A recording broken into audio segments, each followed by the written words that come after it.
Hi, how's it going? I hope you're doing well today. Coming at you live from the floor in front of my bookshelf.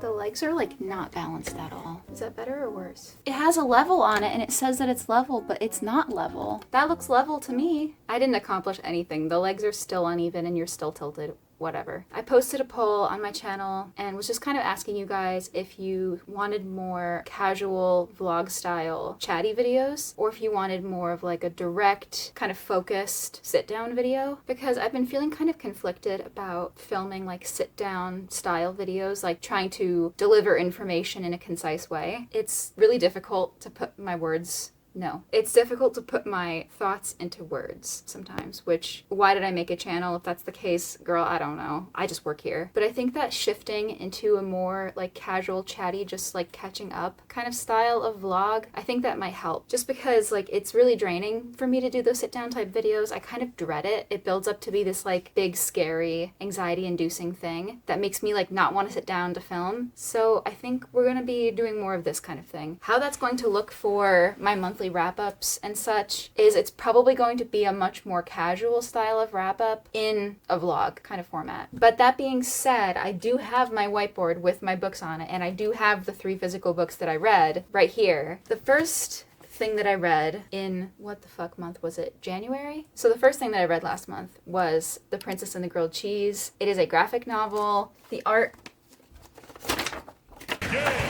in this is just really beautiful. Like, oh, I love this page. It's really gorgeous, very colorful and vibrant. I just really like how the illustrator drew everything. I just wanted to show you guys some of the art in this because it's really, really cute. But yeah, so I read this one and it was really cute. It's just a silly, goofy time. It follows our main character, Cam, who is a lady of like some estate or something. Her father passes away, and in the will, basically, I think it's something about she can't inherit her father's estate unless she's married. And she, for a lot of reasons, does not want to marry. She especially doesn't want an arranged marriage, and so she decides to run away. Hi, Mooch. Here, hang on, let me give him a little spot next to me to sit. So part of her running away and trying to escape having an arranged marriage is that she disguises herself as a man.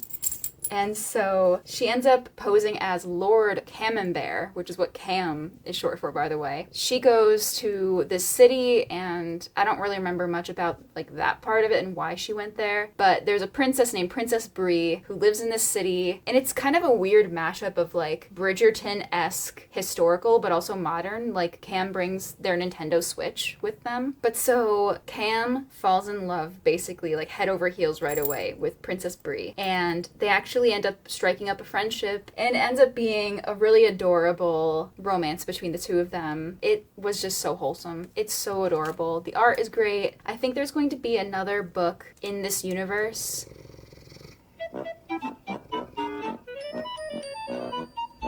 Hello? It doesn't have a cover yet, it doesn't have a release date yet, but it's got a title, and I'm here for that. So that was Princess and the Grilled Cheese, really cute. The next book I read, I was actually borrowing from my library, and then when I finished it, I decided I loved it so much that I needed to buy my own copy of it from Pango, and that is Beautyland by Marie-Helene Bertino. I do not know how to talk about this in a concise or well-explained way, but I loved this.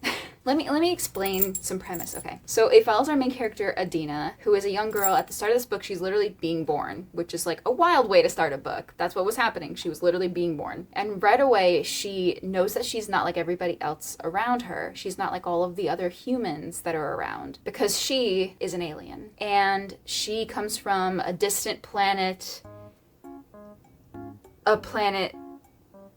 and she believes that she has been sent to Earth into a human body to gather information about humans and about human society and civilization and report it back to her alien superiors on their planet through a fax machine. So her mom takes home a fax machine one day from someone who was like gonna throw it away or whatever, and was like, hey, do you want this fax machine? And Adina sets it up and starts sending messages to her alien civilization back home and getting messages back. It literally just follows her throughout her whole life. I I love this girl. I love this girl. Okay, I am going to be normal about this. I really love this book. I could not stop thinking about it. I don't even know how to communicate to you what happens in this, aside from that premise I just gave you. There is basically no plot in this. It's just character, and it's building up Adina, and it's following her through her childhood, through her teenage years, through her adult years, and all the things that she thinks about, and everything she reports back home, and her dynamics with her mother, and her dynamics with her friends, and her identity, because this is also a queer story. It's so thoughtful, it's so thought-provoking. It just felt like I was living alongside Adina. It felt like I was living with her. It felt like I was in her head, but also by her side. I just felt by the end that, like, I have known her my whole life. I don't know how to be normal about it. I don't know how to talk normally about this.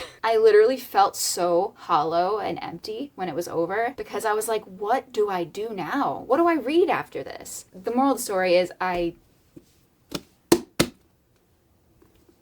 You get that? Yeah. I gotta change the exposure, hang on. Okay, we're not gonna talk about every book for as long as we talked about that one. So the next book that I read is Out on a Limb. This one was a contemporary romance. It was really cute. It follows our main character, Wynn, who has a limb difference, and her love interest, Bo, who also has a limb difference, and it's them being fucking adorable and corny and really great friends and then lovers, and it's just adorable. However, big comma, it is a pregnancy story. So going into it, I did know that. I did know it was going to have pregnancy in it, which, by the way, I'm child-free. I do not want to get pregnant ever, so I wasn't excited about a pregnancy story. But I will say, even with that, and how much pregnancy was talked about in this book, I don't have any problems with it, and I actually really, really enjoyed it. I guess the one problem I have is how this situation even happened in the first place, because, guys, safe sex. Be safe about it. And they weren't. You know, obviously it wouldn't have happened if they were being safe about it. The story wouldn't happen otherwise. I still liked it. I was kicking my feet constantly about Bo, because he is like the most male love interest written by a woman, golden retriever boyfriend energy ever. He's definitely like just one of the most solid male love interests I've read in a romance book. I really like him a lot. I didn't like Wynn so much as a character, but we were in her head the whole time. We weren't in his at all. It was a single POV, which honestly, thank you. I don't really like dual POV romance. I was kind of frustrated with Wynn a little bit, but it was really cute. It was a very good romance. I think I just realized I didn't say any star ratings for any of these. Okay, so Princess and the Grilled Cheese was a 4.5 star. I do rate graphic novels like pretty generously because I don't really grade them on the same level as like a novel. So it's like a 4.5. Beautyland, 5, obviously. And then Out on a Limb I gave a 4 star. So the next thing I read was A Dangerous Collaboration by Deanna Raybourn. It's the 4th book in the Veronica Speedwell series, and I thought it was really good. I really liked it. What did I give it? I gave it a 4 star. I think the premise of this one was really good because it's set on a like mysterious, kind of foggy, small coastal, well, I guess the whole thing is coastal because it's an island. On this island is a castle, and our main characters are invited to this castle basically to do like a dinner party kind of thing, but then the dinner party ends up becoming a murder mystery solving party. And I did like the premise of this and like the setup, the location of it, and it leaned a lot into like folklore as well, like people telling tall tales about mermaids and dead pirates and all these kinds of things. And the mystery was compelling. It was interesting. I did like a lot of the characters in this as well. It was overall a solid time. And I'm currently reading the 5th one. I literally just started it today because I'm doing a buddy read with Elise from Elise's Reading, and we're going to be reading A Murderous Relation together. So I'm excited about that. And I really like the premise of this one as well. I can't tell you what it's about because I read the premise like 2 weeks ago and everything has just leached from my brain since then. And then the last book that I read is Redemptor by Jordan Afueco, which is the sequel to She's Back Here, Raybearer by Jordan Afueco. Raybearer I really, really loved. I gave it 5 stars. It was one of my favorite books of last year. And then Redemptor was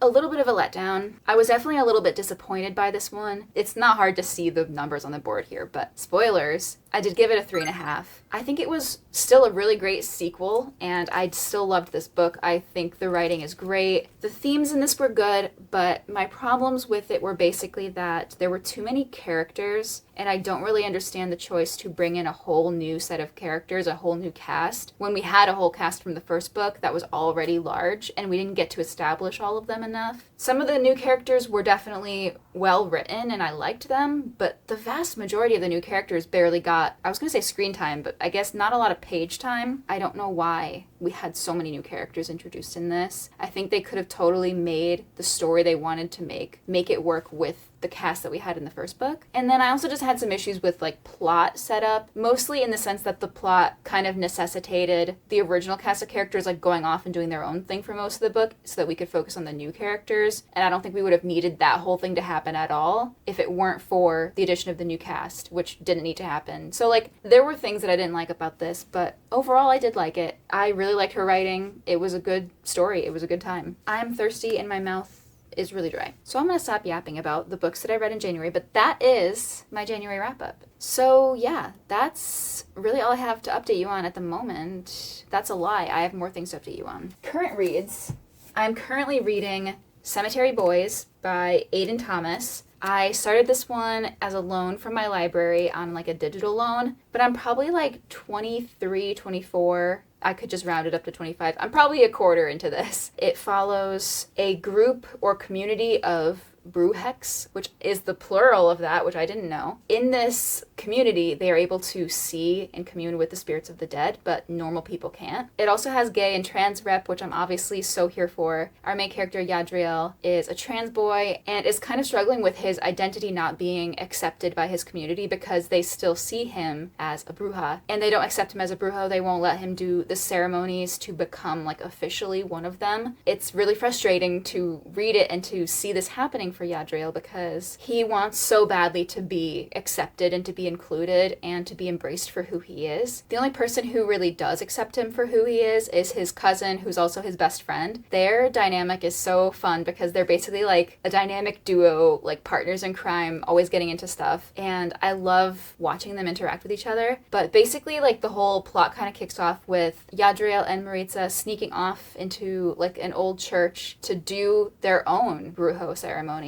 so that Yadriel can access his powers, and they do this ceremony, and then right afterwards they find out that one of their community, another Brujo, has been killed. It kind of kicks off a search party situation. During the search party, Yadriel wants to commune with a spirit that he senses, wants to see if it is Miguel, the member who died. Summons it, and it's actually not Miguel, it's another boy named Julian. And so basically we're following the three of them as they're trying to look for Miguel and see what happened to him as well. Julian wants to know how he died and like if his friends are okay, and then like also Yadriel trying to hide the secret spirit that he's summoned and also hide the fact that he did his own Brujo ceremony. So there's like a whole lot of things going on, different plot threads, but it's really cool so far and I like the characters a lot. So I'm reading this one. Like I said, I'm not that far. So that's one that I'm reading, and then like I said, I started A Murderous Relation today, which I'm gonna do for my buddy read with Elise. Those are the two books I'm reading right now. It is really, really dark now. Sorry about that. My back is sore, so I'm gonna go. I will chat with you later in the future. Goodbye. Hi, sorry for this weird angle. We are in the car. I am outside of the shelter and I'm about to go in and volunteer with the kitties. But I wanted to film a quick vlog update about a couple things that have been happening. I have gotten up to chapter 5 or the beginning of chapter 6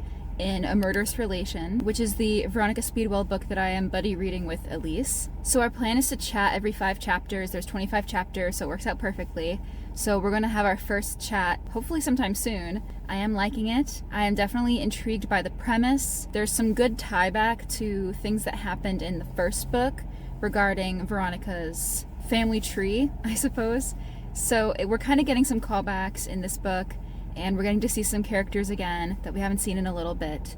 And I'm looking forward to the next section of the book where we're going to be getting into some of the nitty-gritty. And so far I'm enjoying some of the commentary that's happening as well. I'm surprised to be getting so much of it this early. I guess in addition to the situation that's going on in this book with this jewel heist that they're going to be doing, they also have the Jack the Ripper murders happening as well in the background. So there is a lot of kind of like political turmoil at this point, and it is interesting to see that brought up in the book. So that's the update on A Murderous Relation. Aside from that, I have DNF'd Cemetery Boys, and I will tell you why. As much as I'm enjoying the representation that's in here, and I'm enjoying the kind of premise of the Brewhex and this community, and the ways that they can interact with spirits, I feel like the pacing is really not working for me, and the repetition of so many things over and over and over, it feels like I made it to 48 or 46% before I DNF'd. We were halfway through the book and I feel like nothing had happened. Like literally, I don't even know how I would try to explain to you guys like what was happening in the plot of Cemetery Boys, because nothing was happening. Like we ended up, you know, having Julian tag along with Maritza and Yadriel. There was just so much repetition of having to sneak Julian out of the house, or having to be sneaky in a cemetery, or having to hide from his family members, from Yadriel's family members, I mean. Even in the conversation where we were trying to talk to some of Julian's friends, it was just so repetitive, and the pacing of it and the way that the scenes were being set up, I don't know, it was just yanking me out of the story every time. And I don't know. I feel like I'm missing something, because I know people really, really love Cemetery Boys. Like, people that I follow rate it so highly. They really love it. I just felt like I couldn't do it anymore, and so that's why I DNF'd it. But I feel bad about it. It's like one of those books where you DNF it not because like it's a bad book or anything like that. I'm just not in it. It's not hitting me the same way that it did for other people. And I think that in fairness to the book, I'm going to DNF it, because if I finish the book, I force myself to finish it, I'm probably not going to have good feelings about it by the end. It's kind of getting out of potentially rating a book badly is a DNF, because I don't rate. Like when I've DNF'd something, I don't rate a book at that point. I think I might have rated like one DNF I've ever done, which was at the 80% mark. And I was like, that's enough of the book to know that I'm not going to change my mind on it. I think with this one, where I'm like around halfway, I don't want to rate it, because it just feels mean to do that. I really liked the representation and I liked the premise, but it was just something writing wise wasn't really clicking for me. Sorry if the angle has changed for this little section. I'm filming after the fact, and I'm going to put this clip in here, and then we'll go back to past me from like 2 minutes ago. So I have one other reading update for you. I was yapping about it, but I'm going to be putting that yap in a different video, because it's for a different video that I'm filming. So I'm going to give you an abridged yap. I started The Obelisk Gate by N.K. Jemisin, and that is the second book in the Broken Earth trilogy. I read the 5th season a few months ago, and I loved it, and I've been wanting to pick up the second one, but have been a little bit intimidated, a little bit afraid to do so, because the first book was so dense, just like absolutely jam-packed with so much information, so much world building, so much plot, so many characters, and it's a lot. So I was kind of apprehensive and a little bit dreading picking up The Obelisk Gate, the sequel to the 5th season, but I started it today, and I'm only like 12%, 13% in, so it's still very early. All things considered, I'm very happy with my progress, because I also had to brush up my knowledge about everything that happened. I had to go and check my reading notes from the first book, because I was like, girl, what the fuck is going on? I don't want to talk about it too much here, because I'm going to talk about it more in another video. So you will recognize this exact setup in a different video in the future. So anyway, back to past me. But yeah, so I think that's everything update-wise. I'm pretty sure that's all of it. So let's go get some kitty time. I am excited to show you guys the shelter cats, because I haven't filmed anything for that in a while. I haven't been doing vlogs in a while. So I get to film the shelter cats for you guys. So I'll see you guys in the next update. I'm gonna get some kitty time. Bye.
I like him. Hi, I just got home from work recently, so I'm still in my scrubs. I was just filming another update for a different video. I'm losing daylight, but I wanted to chime in with a little bit of a reading update. I do not remember what the last thing I was talking to you guys about was, what book I was reading. Oh yes, I was talking about I'm still reading The Obelisk Gate. I'm about halfway into that one, and then I'm still reading A Murderous Relation. However, I cannot progress any further than where I am because I'm waiting for Elise to catch up. It's not a big deal at all. I'm reading like 3 other books right now, so I think I'm okay. Regardless, I have started a new book actually since then. So I started yesterday another book by Jordan Afueco, who wrote the Raybearer and Redemptor books. I read Raybearer last year. I loved it, 5 stars. I read Redemptor recently and still liked it, but it wasn't as good. It didn't hold up as well. So this one is called The Maid and the Crocodile, and it is a standalone taking place in the same universe. So I would recommend reading Raybearer and Redemptor first because they name drop a lot of people and explain a lot of world building concepts that were brought up in the first 2 books. I feel like if you didn't read the duology, you're probably going to be so confused. They do mention a lot of things that you're kind of expected to remember from the duology, and if you don't know about them, it doesn't really flesh them out too much before just like throwing you in. However, this book kind of follows a completely different character and a completely different type of character as well. So we're not really still within the like Raybearer sphere that was in the first 2 books. So this book follows our main character, Sade. She is an orphan, and so she has just aged out of the orphanage that she was raised in. Her parents both died when she was very young, and so she is aging out. She has to go get a job, and so she goes to the capital city to try to find a job as a maid. And not only is she a maid, she is also what's called a curse eater. So curse eaters, I think, are entirely new for this universe. I don't think that they came up in Redemptor or Raybearer. I'm still very early in the book. I'm maybe less than a quarter in, so I'm still kind of vague on a lot of these things, but it seems like the concept of curse eating is that people are able to see spirit silt, and it's basically this like glowing, glittering substance that has many different forms. And so what it seems like spirit silt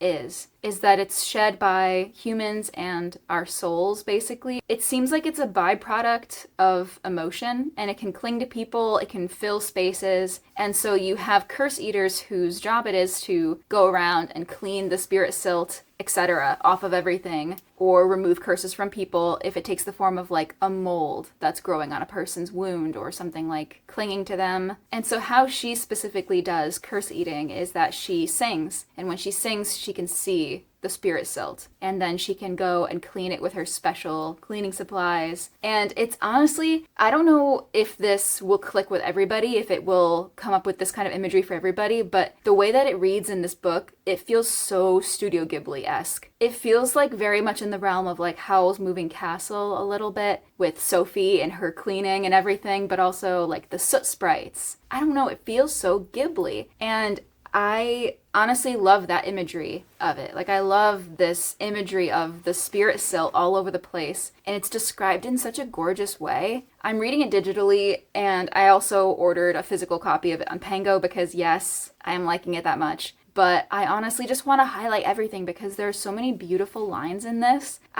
Her writing is just so amazing, first of all. But the way that the spirit silt is described and the cleaning of it is so good. Like, it feels like a cozy fantasy kind of vibe at the same time as having a lot of really heavy themes going on in this book as well. So let's talk a little about the themes now that I brought that up. So Sade is an orphan, so she gets to experience a lot of the worst of society, the worst of poverty. And so it talks a lot about those themes, but it also talks heavily about privilege and the wealth disparity that is still kind of lingering from the first books. That was something that the main characters wanted to really remedy in Redemptor, especially, was kind of this inequality that was going on all over the continent, and the way that people were being downtrodden and mistreated, having their labor exploited. And that's very much coming up again in this from the perspective of one of the poor who is exploited. So it's very interesting to see that kind of coming up from the other side in this book. We also get to see a lot of discussion around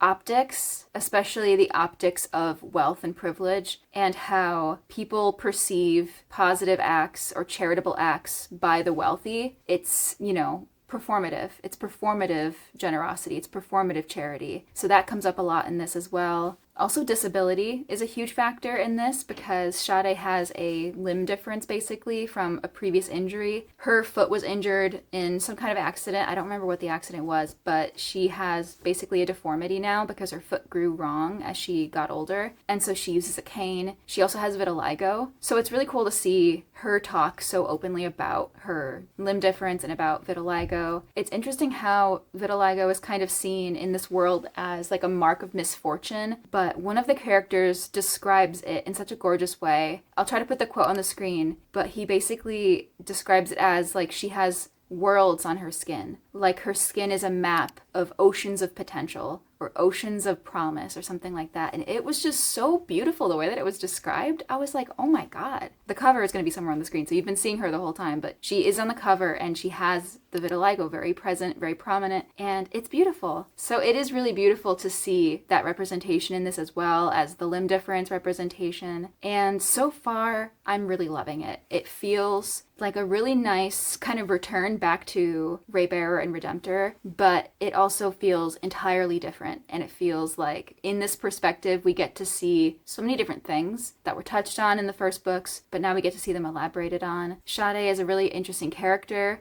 The narration is very interesting too because like she's speaking directly to us, the reader, but seemingly to some kind of a listener, a witness of some kind. And I don't know who she's talking to, but sorry to cut this short. I need to go. We're going to be doing a virtual phone call thing with the DJ that we're thinking about booking for the wedding. So I need to go. My fiance just got home, so we're going to be doing that phone call in a little bit. But I just wanted to come in and chat about The Maid and the Crocodile because I'm really enjoying it so far. So I will see you in the next update, whenever that is. Goodbye.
Currently, and I just wanted to do a little vlog chat now because otherwise I don't know when I'm gonna film this, but it is like 5:40 a.m. I work at 7, so I just figured I would take you along while I get ready and we can chat about the books that I have been reading, about the things that I finished recently. So I was planning to hold up the book and like show you guys at this point that I have finished The Obelisk Gate. So basically, my feelings about The Obelisk Gate are really positive. I really enjoyed it. That one took me a bit to get through, maybe like 2 weeks, but it felt like so much longer because the book is just so intense. There's just so much that happens. And the other thing that I've been reading, and I'm almost done with, is The Maid and the Crocodile. So last time I talked to you, I was still pretty early. I was only like maybe a quarter through that, or maybe a third. Now I'm almost done. I'm at like the 3/4 mark. I'm actually probably over 3/4. I might be 80%. I'm still really enjoying the like Studio Ghibli-esque vibe of it. And I'm really enjoying the discussions around class, around poverty and wealth gaps, and the idea of rebellion, kind of like rising up and seizing your power, and how a lot of the systems that are in place to oppress the poor are also in place to keep them silent. It's really interesting to see her starting to recognize that she does have power and that it doesn't matter if she's just one maid. Together, you have so much power. That feels really relevant right now with everything because, you know, one person individually doesn't have maybe a lot of power to do anything or to incite change, but a lot of us together do. It's very on theme for what's happening right now. So I'm glad that I'm reading it now, which, okay, so I haven't talked about this like on my channel very much, but I think a lot of you who have been here for a bit, you might infer my kind of stances on things based on the things that I read and what I talk about. But I just want to say in a video somewhere, I know it's kind of like the middle, things in the US are like really, really bad in a lot of places right now, especially with the things that have happened in Minnesota and continue to happen. All of the deaths at the hands of ICE, the atrocities that are being committed by this administration. Obviously, I just want to say, fuck ICE. I do not stand with ICE. I do not stand with this administration. On this channel, we are pro-LGBT, we are pro-immigration, we are pro-women's choice and women's freedoms, we are pro basically everything that this administration stands against. So I just want to tell you that this is a safe place. You know, the world is really fucked up right now. It feels really scary. And I've been kind of at odds with just go to work and live life knowing everything that's happening, especially like everything with the files. Oh my god, the files. I know that everyone says like joy is resistance, and that's one way that we can rebel is through acts of joy and through speaking up. And I think this book is getting into a lot of those themes, and it does feel very applicable to what's happening right now. So I think that is something that I wanted to like talk about. I think that was a good, like, this book is a good segue into current issues. So yeah. Also, it is February and it is Black History Month. I'm really happy that I ended up picking up books by Black authors this month. I read diversely all year. I really try to. If you have recommendations for specifically like fantasy and sci-fi, maybe even like horror that kind of leans into the sci-fi or the fantasy by Black authors, let me know what you recommend, because I'm always looking for more fantasy, sci-fi, more horror, more queer books for sure, especially like queer Black authors. Would love to read more. So reading wise, I'm almost done with The Maid and the Crocodile. I just had my buddy read chat with Elise yesterday about A Murderous Relation. So we can finally continue reading that, which I haven't touched it in like 2 weeks. So I'm gonna continue reading that and finish The Maid and the Crocodile. So I think the next time that I see you, I will have finished The Maid and the Crocodile, and I will come in and just like wrap up that, and then we'll end the vlog from there. Yeah, I will see you whenever that happens.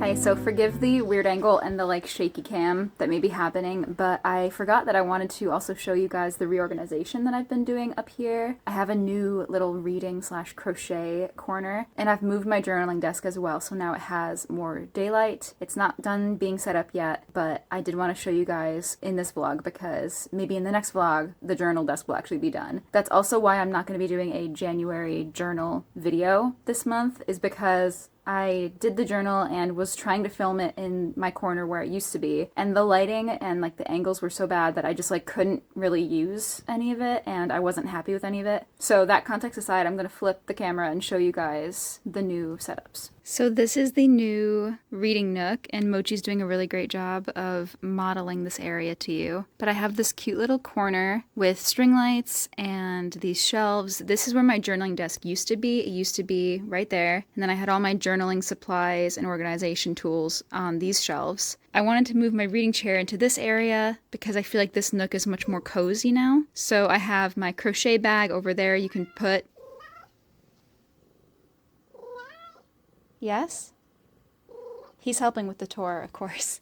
So the crochet bag over there, I can put my yarn in there so that it doesn't get in the way, and also the cats won't bother the yarn. So I have the little coffin with my tabs in it and my highlighters and pencils, and that is not what they are markers. I have my markers and highlighters and tabs there. Then on this shelf here, I'm just stacking the books that I read in this month. So these are the 3 books I've read so far in February. And on here I have my current reads on this little crochet placemat thing that I made. And I have the old tin from the Bewitch or Ditch videos where I was putting my library loans in this tin. I was not really good about updating that tin. So I'm now using it for my bookmark collection, and honestly, I like this so much better. And I have this lamp that has a stained glass bulb in it, so it creates this warm light on this whole area. What do you think, Moch? He really loves sitting here. He loves this area now. And this is the current desk situation. I have it next to the skylight, so it has lots of natural light.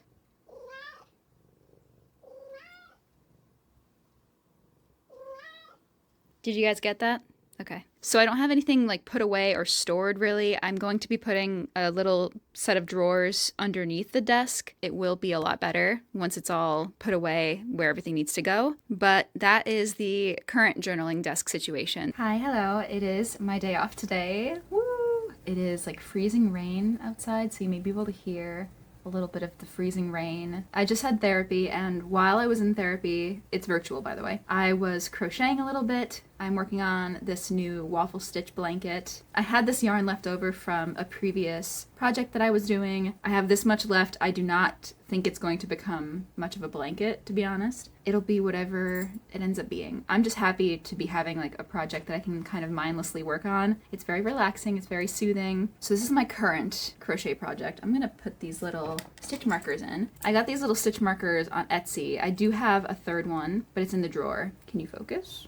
There, now you can see them. They're little tarot cards. So I do have the star, the moon, and then the sun is in the drawer. I got these on Etsy. I will link the shop. Oh, I'm blurry, hang on. They are very cute. They're very detailed. I was really happy with these. And the nice thing with these is that they're little clasps, so you can just clip them into place. I don't have to like finagle a little safety pin. I'm really happy that I have something to work on. So that's what I've been working on recently if you care about crochet updates. I have to put away my other one, so let me show you the sun also. Here's the last one that may or may not be blurry. There's the sun. Crochet updates aside, I do have a reading update. I finished. It's glossy, hang on. I finished The Maid and the Crocodile. I really actually had a great time with this. It's a lot shorter than I kind of expected, but I had a lot of tabs as well. I marked so many things. By the way, I never like tell you guys what my tabs mean. In this case, I had the kind of teal tab is criticism or discussion of capitalism, class disparity, classism, ableism. I would also say criticism of government and authority as well. The green is magic system, or specifically like magical kind of whimsical things that happen. Yellow is world building. Pink is